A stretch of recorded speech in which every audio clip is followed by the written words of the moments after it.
பெருமாளை சயன கோலத்துல தரிசித்திருப்பீங்க. ஆனா சிவபெருமான உலகத்துல ஒரே ஒரு கோவில மட்டும்தான் சயன கோலத்துல தரிசிக்க முடியும். ஆந்திர மாநிலம் சித்தூர் மாவட்டம் நாகலாபுரம் அருகே இருக்கிறதா சுருட்டப்பள்ளி.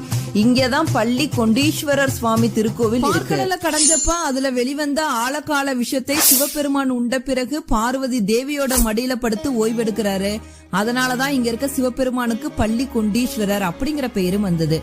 அப்ப சிவபெருமான சுத்தி பிரம்மா, விஷ்ணு, முருகன், முனிவர்கள், தேவர்கள் எல்லாரும் பிரார்த்தனை செய்து இந்த உலகத்தை அனுகிரகம் செய்யணும் அப்படின்னு வேண்டி நிக்கிறாங்க. சிவபெருமான் திரியோதசி திதியில சந்தியா காலத்துல எல்லோருக்கும் அருள் பாலிக்கிறாரு. அந்த காலம்தான் பிரதோஷம் அப்படின்னு பெயர் பெற்றது இந்த ஸ்தலத்தோட பெருமையாகும்.